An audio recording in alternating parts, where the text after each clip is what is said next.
Hello and welcome to the fourth lecture of section 2, IAM Roles Overview and how to create a role. For a beginner's course, you simply need an introduction of roles because to understand it fully, you should be familiar with other core services like EC2, S3, etc.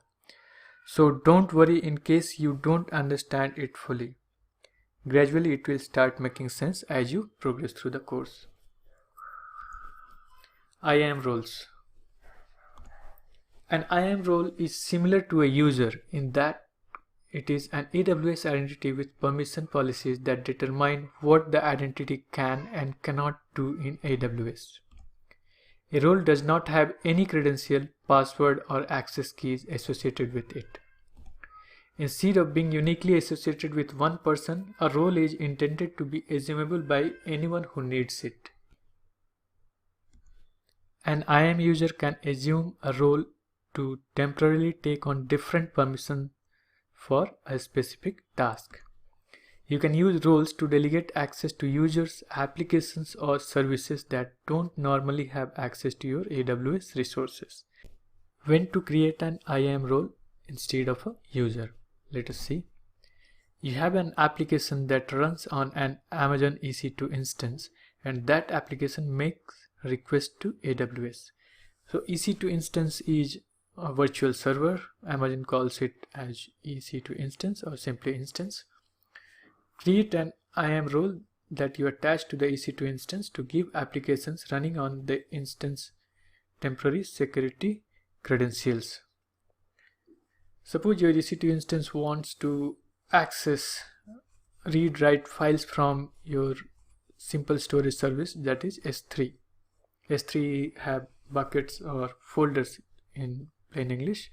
So if you want to give your EC2 access to those buckets, you need to go ahead with IAM roles. We will see this in the demo. And next example would be you have an app that runs on a mobile phone and that makes requests to AWS. Then don't create an IAM user and distribute the user access key with the app, but go for an identity provider like login with Amazon Cognito, Facebook, or Google to authenticate users and map the user to an IAM role. So basically it will be used in mobile apps as well. Now we'll see how to create an IAM role. Let us create a role that allows an EC2 instance, that is a virtual server, to have a full access to our Amazon S3 service. S3 is simple storage service. So basically it should be called Amazon S3 because service is already there. So let us see a screenshot demo. Log into AWS console, and inside IAM dashboard you will find roles. Click roles and go to create role. Click this create role button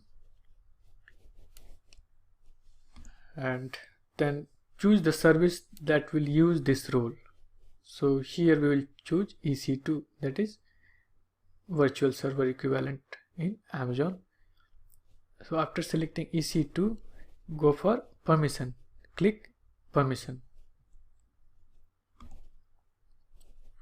After clicking permission, you need to find out a policy to be attached with this role. So for example, we want to give our EC2 instance full access of Amazon S3. So this is a search box, policy type. Here just type S3. S3 related policies will be populated over here. Amazon DMS Redshift S3 role, S3 full access, S3 read only access.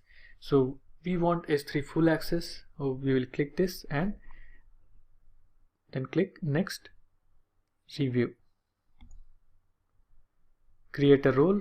So here we need to give a name to our role, and we have given it EC2 S3 full access, and some description is already there by default. trusted entities, EC2, since we have selected EC2, and the policies which we have selected is shown over here, S3 full access. Now we'll go with create role. Click create role. Now instantly this screen will appear. The role EC2 S3 full access has been created. Okay, and here you can see EC2 S3 full access. So this was quite simple, I mean creating a role. But now the question is, what can you do with this role?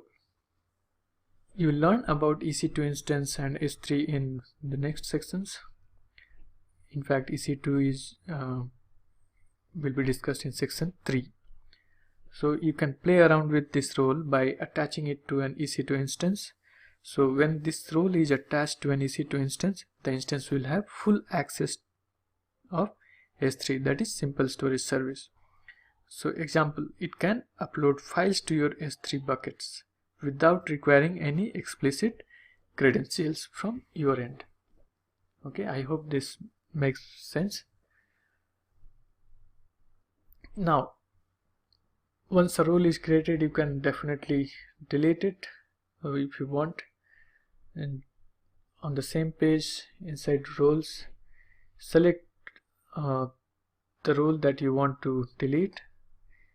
Here it is shown EC2 S3 full access, and then go ahead with delete role at the top, here the arrow mark. Okay, click that. Okay, here we are at the final screen. It's asking for the final confirmation. You just click yes, delete, and it will be deleted. It won't be shown over here in this the parent screen. Okay, so this is how we delete roles. So as I have already said, the EC2 may sound a bit daunting at first, but don't worry, they will start making sense gradually once you start digging deeper. Okay, so thank you and see you in the next lecture.